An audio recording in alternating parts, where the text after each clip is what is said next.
Amigas y amigos de Canal Universitario, tengan ustedes muy buenos días. Soy el doctor Gustavo Mendoza Ríos, profesor emérito de la Facultad de Medicina y médico ginecobstetra del Hospital de la Mujer, que tiene el placer de ingresar a vuestros hogares mediante su programa Cuidemos tu Salud. Programa que tenemos que realizarlo fuera de los ambientes de TV universitaria en razón de la pandemia del COVID. Sin embargo, con el mayor agrado vamos a seguir comunicándonos con ustedes para trabajar en vuestro beneficio. Hoy tenemos un invitado muy especial. Es el doctor profesor Nelson Ramírez, quien es profesor titular de la Cátedra de Medicina 1 de la Facultad de Medicina, pero también es médico pediatra. Él nos va a hablar sobre un tema sumamente importante, el del manejo por el mismo paciente de la enfermedad del COVID-19, pero en domicilio. Él nos va a hacer recomendaciones respecto a lo que podemos hacer y hasta qué momento, porque no todos los pacientes, afortunadamente, requieren de internación. Y claro, esta falta de conocimientos ha hecho, junto, obviamente, con el ascenso de casos, una sobredemanda que prácticamente va colapsando al sistema, que además es muy precario en sus instalaciones y en todo lo demás. Amigos, ahora permítanme ir a nuestro primer corte y enseguida volvemos. En instantes vuelve la programación de TVU.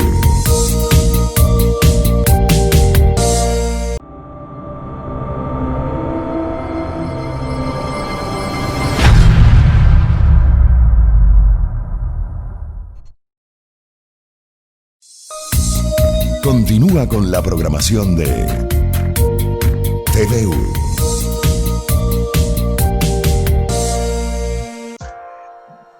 Amigos de Canal Universitario, como lo habíamos señalado precedentemente, tenemos el gusto de contar con nosotros al doctor Nelson Ramírez, quien es médico pediatra y es profesor titular de la Facultad de Medicina, del Departamento de Medicina precisamente.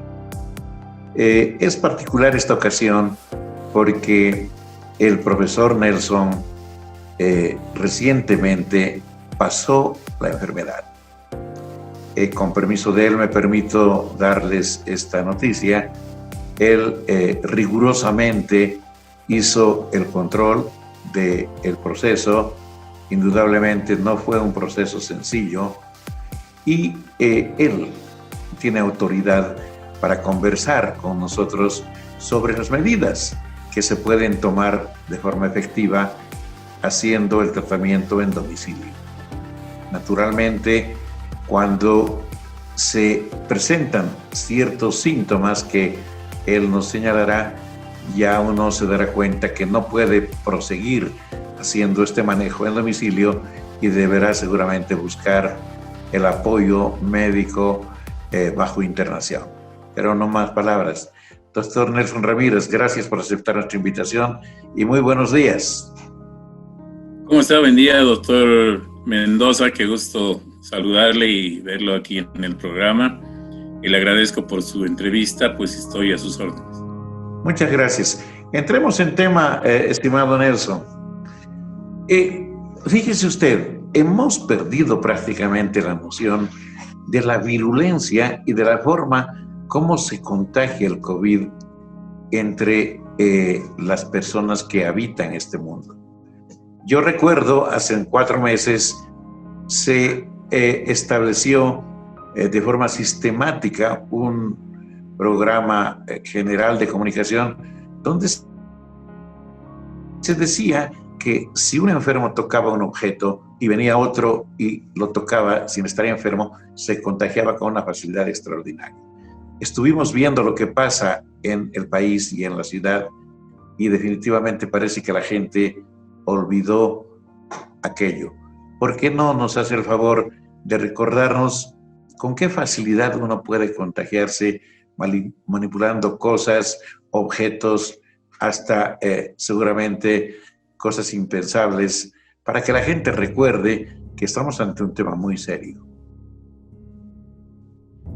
Sí, muy interesante la pregunta. La verdad sí, es cierto, como usted dice, a medida que ha pasado el tiempo, desde marzo que llegó el nuevo coronavirus a Bolivia, nosotros inicialmente, en la época en que estuvimos en la cuarentena rigurosa, evidentemente teníamos mucho cuidado en el protegernos más en relación a los contactos que teníamos, no solamente con personas enfermas, sino, como usted mismo dice, en relación a la exposición con otros elementos inertes. Y es verdad que a medida que ha pasado el tiempo, y eso vino como consecuencia de la flexibilización, entre comillas, de la cuarentena, la población en general ha ido perdiendo el cuidado, progresivamente, como que parecía que ya estábamos un poco más seguros de poder ambular primero, tener contacto con otras personas segundo, y luego no tener el cuidado y la rigurosidad de la forma como podemos contagiarnos de este virus a través de algunos elementos. Ya está bien conocido que la forma de transmisión de persona a persona es muy simple, toda vez que nosotros no cumplimos con las medidas de bioseguridad, que son por lo menos mantener la distancia, que inicialmente nosotros no teníamos el uso. El OMS de inicio nos recomendó el uso de mascarillas o de barbijos, como los llamamos aquí en Bolivia, y de repente que eso se ha visto que era muy necesario. Y dentro de esto es importante conocer y recordar a la población que también las mascarillas o los barbijos deben tener ciertas condiciones para poder nosotros protegernos y proteger al prójimo. Y eso es importante. En algún momento alguien me preguntaba, me decía si las mascarillas comunes, y eso también se ve en otros medios de comunicación o en todos los medios de comunicación, si las mascarillas que están utilizando actualmente la población que ha confeccionado de alguna manera de forma artesanal nos protegen, evidentemente. Y eso es muy cuestionable en este momento, porque se ha ido perdiendo también en el tiempo las condiciones del material que debería ser necesario para producir este tipo de material y poder protegernos. Pero nosotros, primero nosotros los médicos, sabemos muy bien que dentro de nuestro accionar médico debemos utilizar los elementos necesarios, que los llamamos los equipos de protección personal, los EPP. Y en ese aspecto, por ejemplo, yo le cuento mi experiencia. Durante el tiempo de atención a pacientes, en ningún momento he dejado de protegerme adecuadamente en la atención de los pacientes. Uno, por responsabilidad para no poder contagiar a un paciente si en el caso uno estuviera enfermo, o poderse contagiar del paciente. Y en mi condición de pediatra, pues sabemos que los niños muchas veces son oligo o asintomáticos, o vienen con otra sintomatología que de repente de inicio no nos puede hacer sospechar en COVID-19. Entonces se ha cumplido con todo esto muy responsablemente, inclusive en la recomendación de la atención en consultorio externo de niños con otros problemas. En mi caso, yo soy gastroenterólogo pediatra, yo manejo problemas digestivos. Se atendía cada hora, haciendo el seguimiento muy bien, la limpieza correspondiente, como correspondía a todas las áreas físicas del consultorio, y se ha cumplido. Pero dentro de esto, o sea, uno a veces no piensa que de repente uno se puede contaminar con sustancias inertes. Y atribuyo, por ejemplo, en mi caso, el contagio a través de el probarse una prenda, en el sentido que uno se está probando una prenda de protección, ¿no? Los famosos equipos de protección, que muchas veces los venden de manera artesanal también, y alguien viene y de buena manera uno puede acceder o querer comprar de manera de ayudar también a alguien conocido. Y yo pienso que esa ha sido la vía de transmisión. El virus puede vivir en tejidos, tanto en el papel, en el cartón, en la madera, en el metal, en el plástico y en tejidos de ropa. No se sabe muy bien, pero sí también puede vivir, aunque algunos expertos hablan que en la ropa es donde menos vive, pero en este momento muy poco se conoce en realidad la verdad y qué está pasando con este virus, porque cada día aprendemos algo más. Entonces a la población hay que recomendar que no se olvide que toda vez que nosotros vamos a comprar algún alimento, cualquier objeto que vayamos a obtenerlo de fuera de la casa, debe recibir el correspondiente manejo de limpieza. Eso significa que debemos utilizar sustancias como el hipoclorito de sodio, el jabón común, el alcohol con un 70% por lo menos de concentración, el amonio cuaternario, todos estos diluidos de manera adecuada para que podamos nosotros protegernos y evitar que podamos contagiarnos por estos medios. Muchas gracias, Nelson. De hecho, estuve observando algunos reporters internacionales y señalan, por ejemplo, que en este tiempo, y nos toca a nosotros, si uno va al banco, puede tener la seguridad de que en el grupo un par de personas al menos está sufriendo de la enfermedad. Probablemente oligosintomáticos o asintomáticos, pero definitivamente contagiadores de la enfermedad.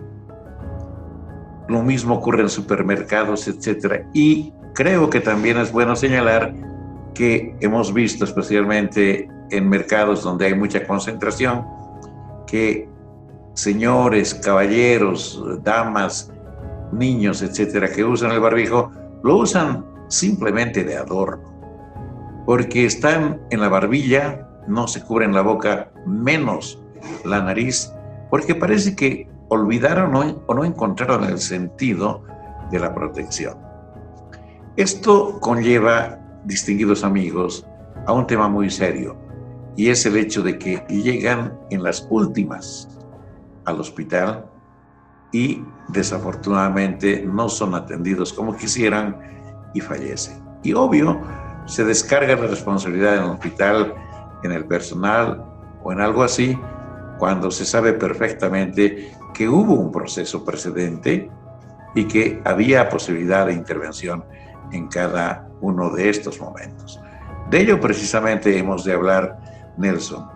Yo quería pedirle, por favor, en este tiempo en el que simultáneamente tenemos gente que se dice curandera, que maneja sustancias milagrosas, que han encontrado la cura, que dan el manejo de un tratamiento infalible, etcétera, etcétera.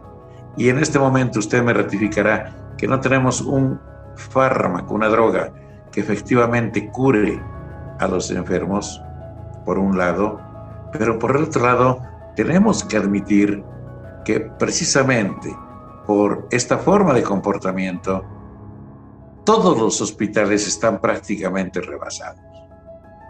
Es decir, si aumenta un poco más la demanda, estamos perdidos. Y por eso le pedí que a la gente le diga que debe cuidarse. Y voy a decir algo más, si se me permite. Una cosa es enfermarse en este momento, donde realmente el tema es crítico, que enfermarse dentro de 3 meses, donde probablemente el pico esté en descenso y donde probablemente le podamos brindar mejor atención a la gente. El tema es de infraestructura, de recursos, de insumos y también de personal. Entonces, Nelson, entrando ya en tema, yo quería preguntarle, ante esta situación, debemos cuidarnos y si uno enferma, ¿es posible cuidarse en la casa y recuperarse si actúa debidamente, ¿verdad? Sí, bueno, usted tiene toda la razón en el sentido que estamos viviendo momentos críticos epidemiológicos, donde en este momento estamos llegando de repente en una fase más rápida de crecimiento. Y primero, recomendar a la población, no debemos salir de manera innecesaria. No esperemos que tengamos necesariamente que entrar nuevamente en cuarentena, porque tiene muchas connotaciones, ¿no? Desde el punto de vista social, económico, etc. Pero bien lo decía usted, doctor Mendoza, nuestros hospitales en este momento prácticamente ya están colapsados, como se llama. Y es muy difícil conseguir un espacio para poder internar a los pacientes que están necesitando de manera urgente estas instituciones. Entonces, cuando uno enferma, el 90% de la población va a tener un curso relativamente leve a moderado y que en general no va a necesitar la internación para poder no va a necesitar la internación para poder tratar. Y de estos entre 80 y 90, digamos 80%, que es lo referido por la literatura y la epidemiología en general, el otro 20%, unos 15% va a requerir de internación moderada, es decir, en hospitales no de alta complejidad, y un 5% va a requerir terapia intensiva. Pero eso no quiere decir que nosotros también debemos perder ese punto de vista y decir, bueno, apenas el 80% todos necesitamos, vamos a pasarla bien en casa y el resto no va a pasar nada. Pero justamente existe un grupo de riesgo y ese grupo de riesgo son los que van a requerir del hospital. ¿Quiénes son los que necesitan? Y está demostrado ya por todo lo que se sabe desde octubre del año pasado hasta la fecha, que la gente, todas las personas que tienen cáncer, enfermedades renales crónicas, enfermedad pulmonar obstructiva crónica, obesidad, que es importante, pacientes inmunocomprometidos, otras condiciones serias de tipo cardíaco, por ejemplo, enfermedades de la sangre y diabetes tipo 2, son los que tienen mayor riesgo de complicaciones y van a requerir en su mayoría de tratamiento hospitalario. Y otros que también están en posible riesgo, como el asma, enfermedades cerebrovasculares, hipertensión arterial, condiciones neurológicas, enfermedades hepáticas, el embarazo, después alteraciones pulmonares crónicas de otra índole, también van a requerir posiblemente el manejo hospitalario. Pero aquellas otras personas que no, que son la mayoría felizmente, se pueden tratar en domicilio. Y en domicilio hay que pensar, dependiendo cómo uno va a sospechar primero que está enfermo, y eso es importante, porque estamos ahora en este momento atravesando el periodo de invierno y el frío, especialmente en La Paz, ha aumentado muchísimo y eso condiciona también a otro tipo de infecciones que son comunes en esta época de invierno. Le voy a pedir que, ya que vamos a empezar a abordar el diagnóstico clínico de la enfermedad y el manejo domiciliario, nos vayamos un momentito a un corte y al retornar le voy a pedir que directamente nos aboquemos a ello. En primera instancia le voy a pedir que nos diga qué pacientes, obviamente sospechosos y confirmados de COVID, pueden hacer en su domicilio el manejo y quienes no debieran hacerlo, como por ejemplo estos que acaba de señalar bien, los que tienen comorbilidades que nos de alguna manera señalan que esto puede ir un poco complicado. Vayamos al corte, por favor. En instantes vuelve la programación de TVU.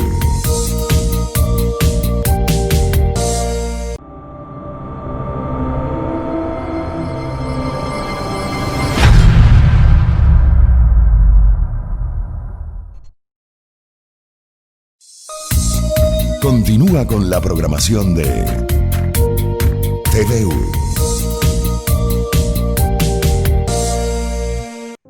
Amigos, como lo habíamos señalado, el doctor Nelson Ramírez, profesor titular de nuestra facultad, pediatra, nos va a dar pautas totalmente comprobadas científicamente del manejo del COVID-19 en domicilio. Distinguido Nelson, ¿qué pacientes son de entrada susceptibles de poder manejar la enfermedad en base de la clínica o inclusive con exámenes que comprueban aquello en domicilio?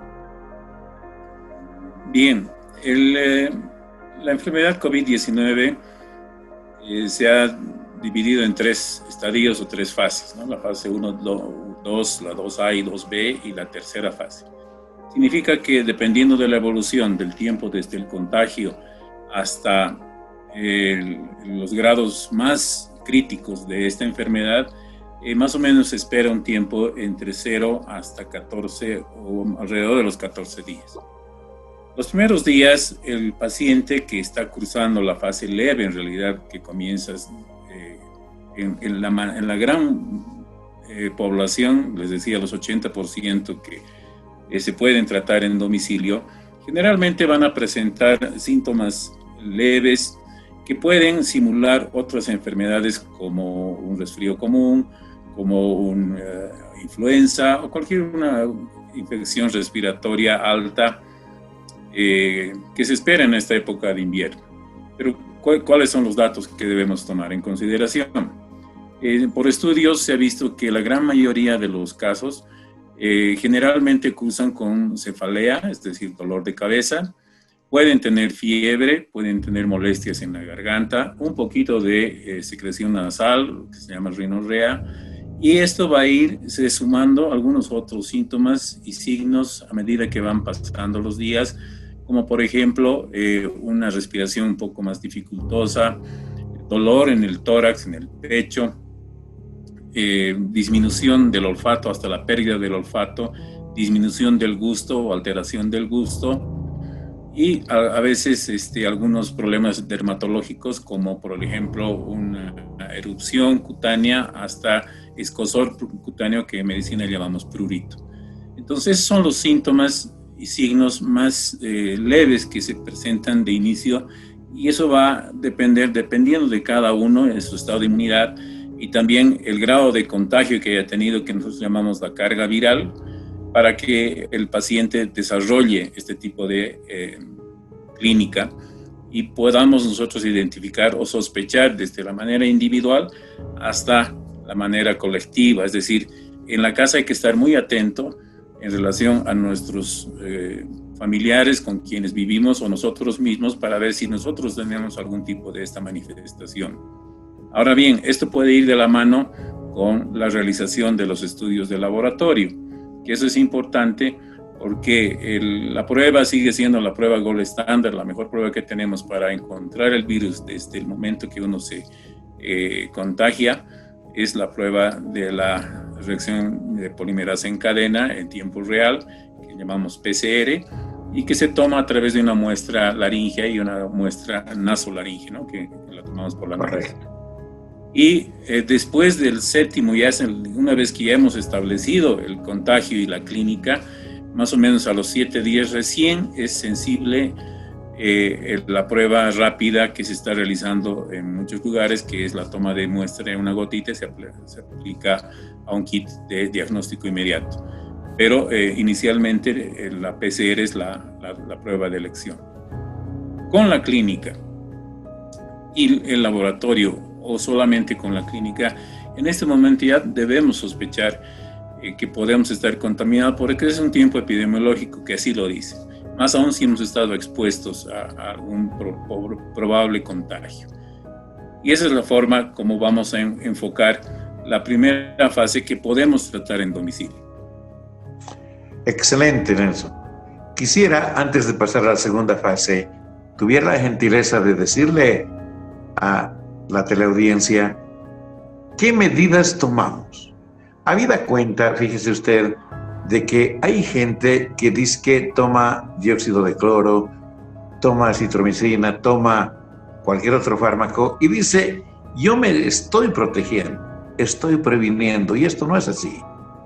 Definitivamente esto, vamos a recalcar al final, no es así.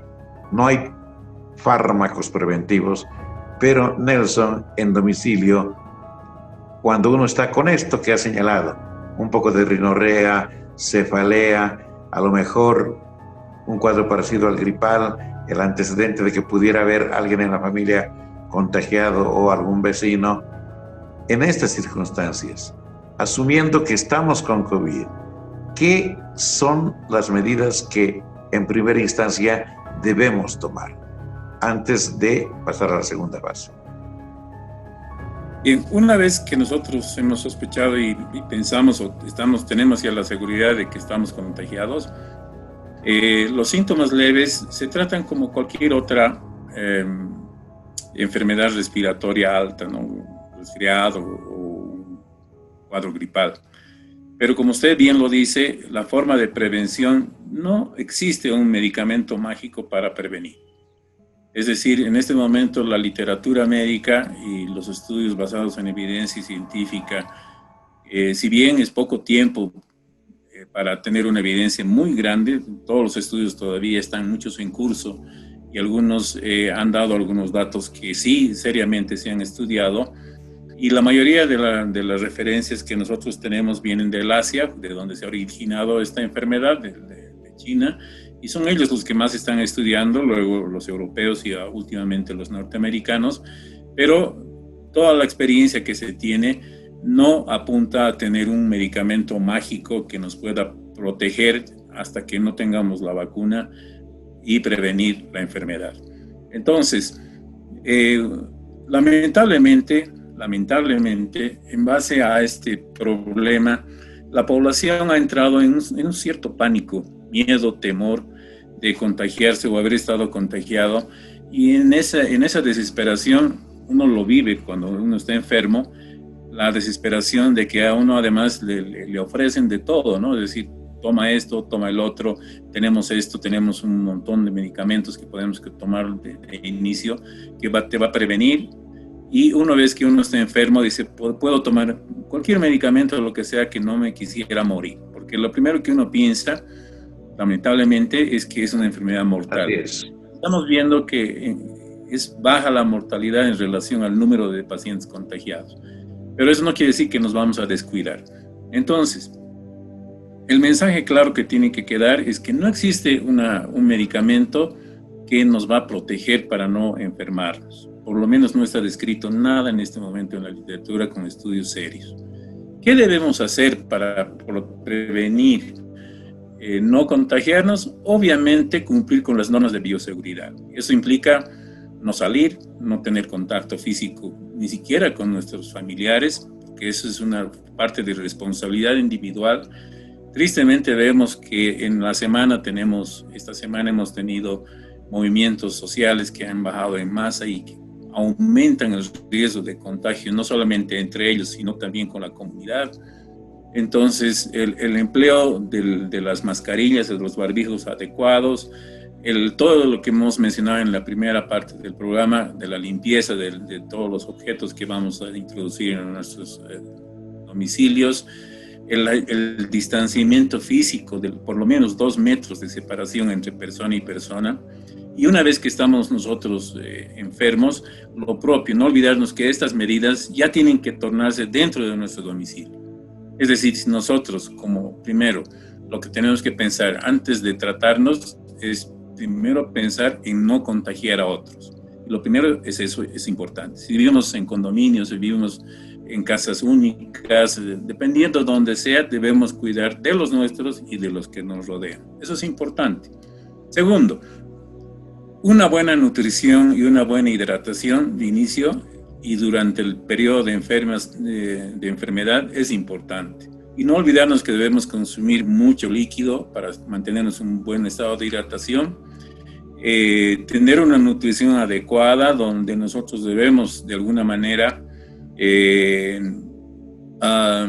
disminuir la cantidad de grasas saturadas, disminuir la cantidad de carnes rojas, disminuir el contenido de sal y azúcar de nuestros alimentos.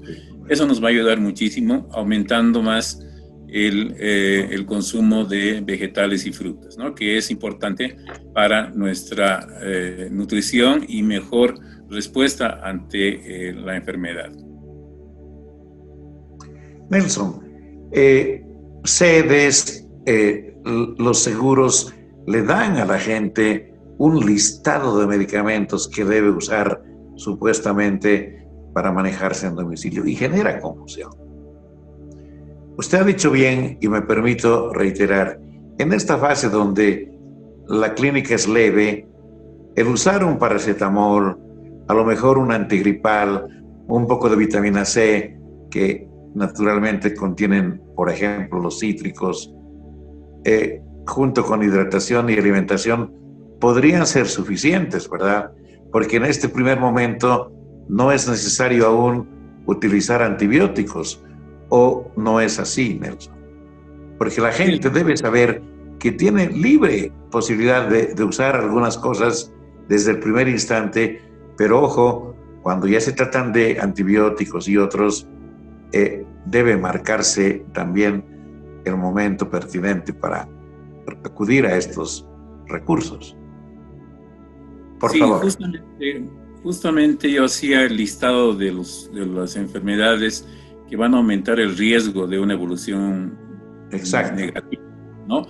de coronavirus. Y mucha gente de la población en general desconoce su estado de salud, ¿no? Muchos no saben que tienen algún problema metabólico, no saben que tienen un problema renal o hepático, cualquier otra enfermedad. Y eso es lo que yo creo que está pasando con la población que evoluciona mal y muchos terminan lamentablemente falleciendo. Es que no conocían su estado de salud. Y en el afán de quererse automedicar, porque es el término que debemos utilizar, y se lo recomienda siempre a toda la población, yo los recomiendo, no tomen medicamentos de manera innecesaria, solamente porque les han dado o les han sugerido o alguien les recomienda, porque no sabemos exactamente cuál es nuestra condición de salud en ese momento, y por eso es necesario tener por lo menos la opinión de algún especialista, algún médico que les oriente qué van a hacer. Ahora, como dice muy bien el doctor Mendoza, es cierto que si nosotros tenemos, por ejemplo, cefalea, dolor de cabeza, fiebre, lo que vamos a hacer son medicamentos denominados sintomáticos. Y vamos a utilizar estos que están disponibles y tenemos a mano, pero no exagerar, es decir, solamente vamos a utilizar cuando los necesitemos.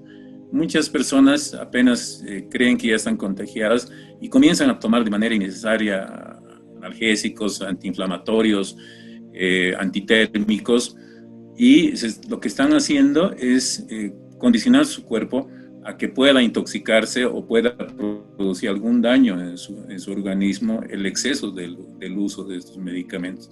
Pero si nosotros tenemos alguna sintomatología leve, sí estamos autorizados a utilizar, cumpliendo todas las otras normas, ¿no? De hidratarnos, tomar una buena cantidad de líquido, igual como si estuviéramos ante un cuadro infeccioso respiratorio que no sea coronavirus. Entonces, eso es importante.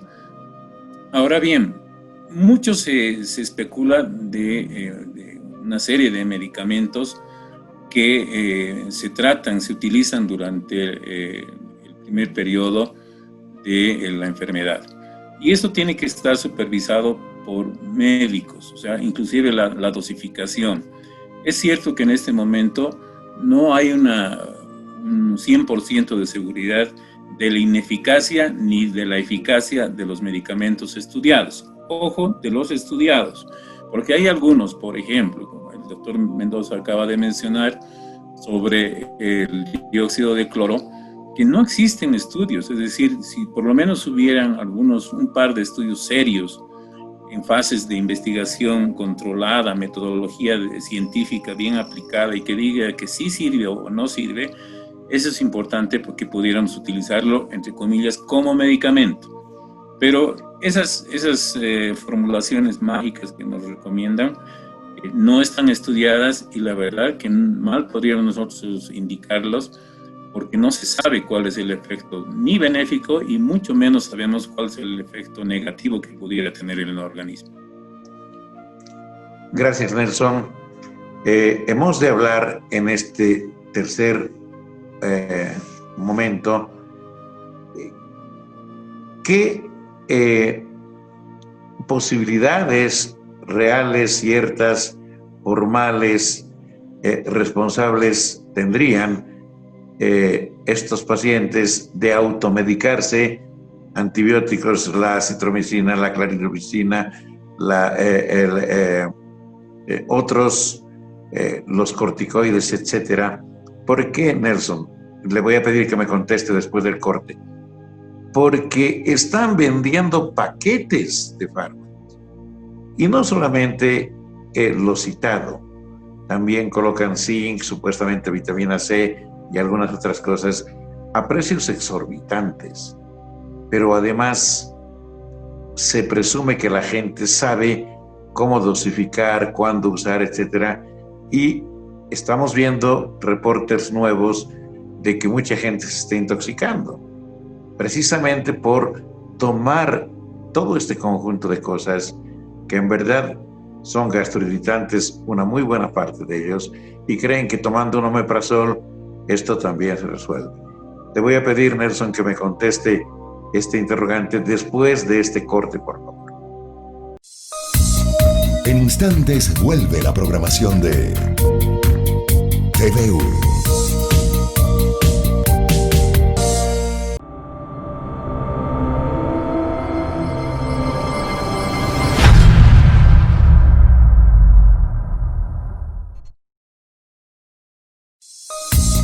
Continúa con la programación de TVU.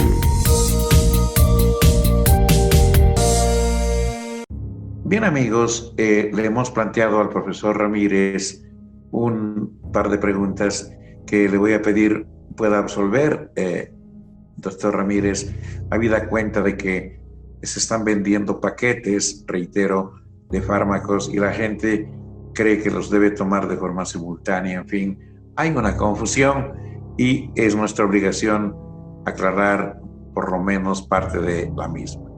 Doctor Ramírez. Sí, doctor.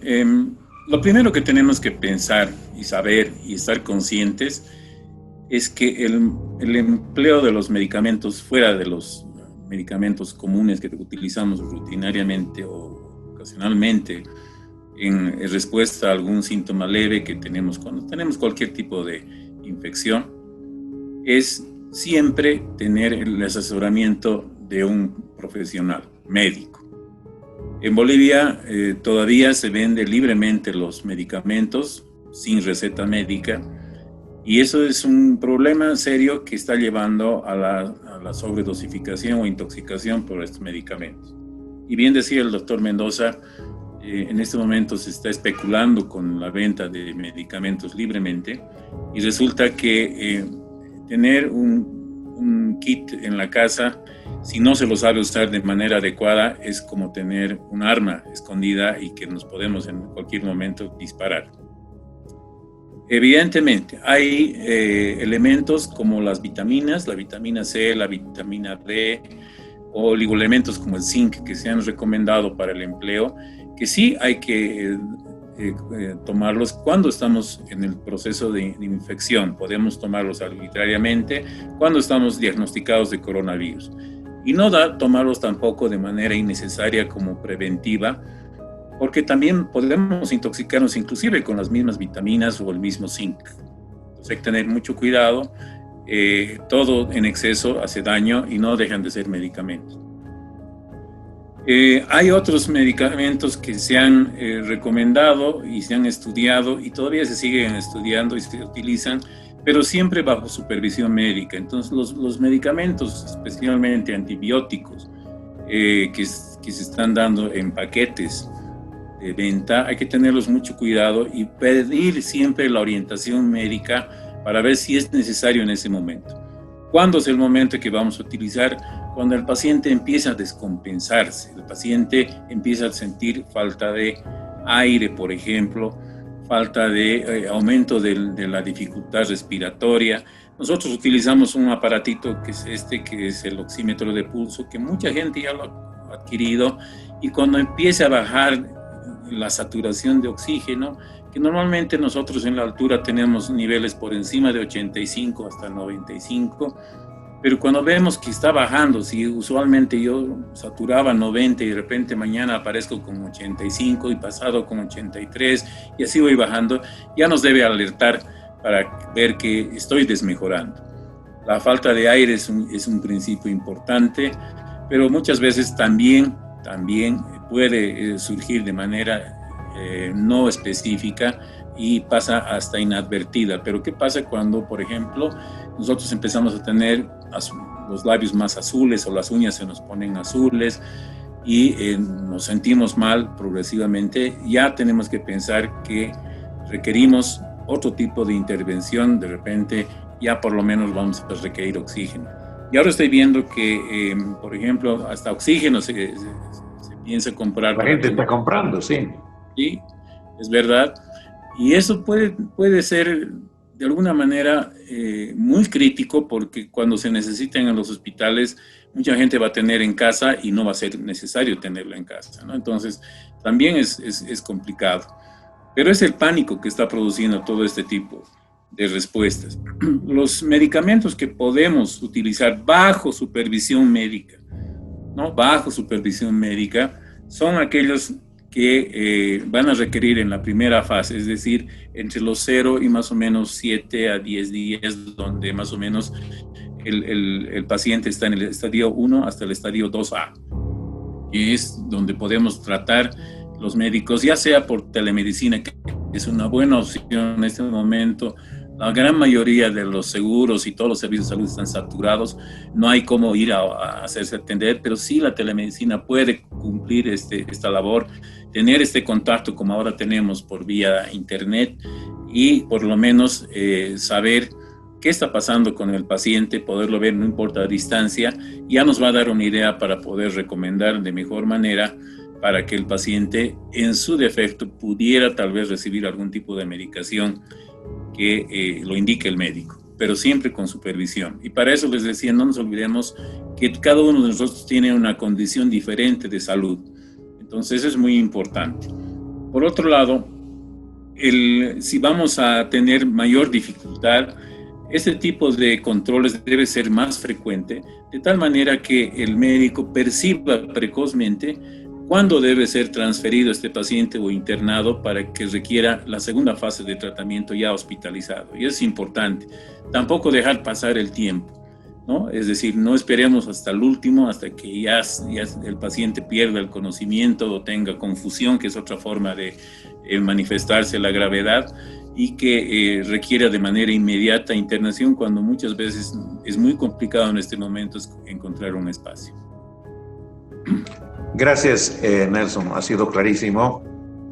Por lo tanto, distinguidos amigos, el asesoramiento médico por telemedicina o definitivamente de forma directa entre el cuerpo médico deberá ser de donde se debe recibir el asesoramiento. Eso es muy importante, porque de lo contrario vamos a quemar, vamos a gastar inmotivadamente ciertos antibióticos y recursos que a lo mejor los podemos necesitar después. No solo hasta el oxígeno, Nelson, si no se lo sabe preparar, si no se lo administra de forma húmeda, a lo mejor con alguna sustancia que pueda generar la fluidificación de las secreciones si hay, etcétera, puede ser dañino. El oxígeno puro por mucho tiempo también genera problemas pulmonares y esto la gente, por supuesto, debe saber y comprender. Nelson, para ir cerrando, en los temas de aislamiento intradomiciliario, ¿qué le recomienda al enfermo y a su entorno? Una vez que hemos sido diagnosticados de coronavirus, es muy importante no olvidarnos que en este momento estamos hablando ya de enfermos, ya no estamos hablando de prevención, es decir, queremos no contagiar al resto de nuestra familia y al resto de nuestro ambiente. Entonces no nos olvidemos que existen máscaras adecuadas, recomendadas, que son las útiles, las que deben servir. El empleo permanente de esto durante el tiempo que estemos en domicilio.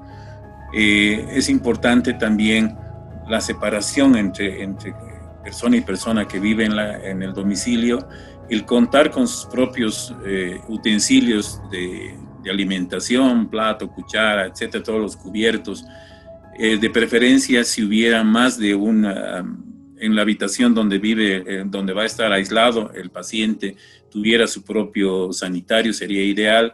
Y si no es el caso, como sucede en muchos domicilios que solo existe un sanitario, pues cada vez que el paciente o cualquiera de la familia utilice el sanitario, se debe hacer la higiene correspondiente, con la limpieza correspondiente, utilizando los químicos que hemos hablado al comienzo, es decir, hipoclorito de sodio, jabón, limpiar inclusive las perillas de las puertas, todo con alcohol o con jabón, todo el tiempo que se toque.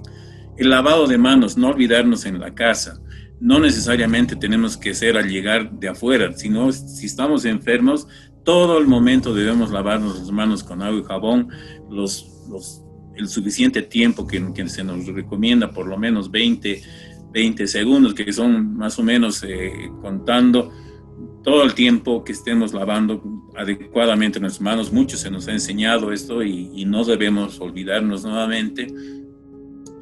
Cuando utilicemos el sanitario, y es importante, para dar la descarga, tapar el sanitario, que es importante, porque en ese momento que sale la descarga se generan aerosoles y esos aerosoles pueden contaminar el ambiente. Entonces es importante. No nos olvidemos que coronavirus se elimina también por las heces, y eso se ha visto que se elimina inclusive hasta los 40 días después de haber pasado la sintomatología. Todavía se siguen eliminando rastros de virus que hasta la fecha no se sabe si son o no son contagiosos. Entonces, en prevención del contagio a los demás, hay que tener estos cuidados. En la preparación de los alimentos, si el que está contagiado no tiene o es la única persona, como sucede, por ejemplo, que sea la mamá de la familia, la que cocina, la que prepara los alimentos para los niños, tiene que usar barbijo, tiene que lavarse las manos antes de tocar los alimentos, antes de servir a los alimentos, siempre con barbijo, de preferencia que prepare otra persona, pero en esos casos donde existen personas, yo sé que hay esa realidad, tiene que cubrirse muy bien, tiene que cuidarse como que estuviera, como si fuéramos nosotros médicos, estuviéramos tratando a un paciente. Lo mismo es para la preparación de los alimentos. Entonces hay que tener muchísimo cuidado. Y así, yo creo que eso es el cuidado que tenemos que hacer. La ventilación de los ambientes es sumamente importante. Se dice que hay que abrir las ventanas para que haya ese flujo y pues el virus progresivamente circule y no se quede concentrado en un ambiente. Esas son las recomendaciones más importantes para cuando convivimos con un enfermo, o cuidamos, o nosotros somos los enfermos. Nelson, muchísimas gracias. En verdad ha sido sumamente importante cada una de las explicaciones que usted nos ha dado, y esperamos sinceramente que sea de beneficio para la audiencia. Queremos comprometerle para que en una siguiente vez podamos seguir hablando del tema. Quedó todavía mucho en el tintero y creo que la gente merece explicaciones como las que usted ha dado para mejor comprender el problema y también manejarse mejor, dado que cualquiera de nosotros, cualquier familiar, es susceptible de contraer la enfermedad. Muchas gracias. No sé si gusta despedirse de la teleaudiencia. Gracias, estimado doctor Mendoza, por su invitación. La verdad, como un ex paciente o paciente de coronavirus, la verdad me siento en la obligación de poder ayudar a la comunidad, y de manera muy fraterna y de mucho corazón quiero agradecer a cada una de las personas que me ha apoyado durante el periodo de la enfermedad, y eso es algo importante. No olvidemos de apoyar a los pacientes que están enfermos. Una parte importante de la recuperación es el bienestar, el sentirse bien, el sentirse protegido, el sentirse acompañado con la enfermedad. Y en eso yo quiero ser muy enfático en el agradecimiento de todos los colegas que me han apoyado, la familia, los amigos, los pacientes, personas conocidas. Ha sido muy importante y a cada uno de ellos les agradezco por su gran colaboración. Muchas gracias, doctor, por su invitación. Estoy a sus órdenes. Gracias, muy amable. Amigos, realmente esta entrevista fue muy gratificante. Un profesor que fue convaleciente y todavía está convaleciente de el coronavirus se ha dirigido a ustedes.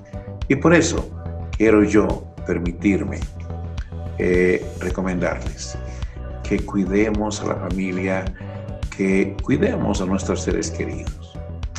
Lo ha señalado bien el profesor Ramírez y lo reitero. Hay gente que es más vulnerable que otra. La gente mayor que tiene alguna morbilidad, que es diabética, que es obesa, que a lo mejor es cardíaca, que tiene otro tipo de problemas. Evitemos que esta gente se exponga, que no salga si no es necesario, que la gente más joven pueda apoyar, por ejemplo, ante necesidades urgentes de contar con alimentos, etc. Finalmente, todos somos la familia boliviana. Cada vida es importante, cada uno de nosotros es importante. Lo es fundamentalmente al interior de su familia. Amigos, que el barbijo no sea un adorno, que el distanciamiento social no sea un discurso, que nuestra responsabilidad sea patente cotidianamente. Que tengan un buen fin de semana, cuiden a la familia y cuídense ustedes. Muy buenos días.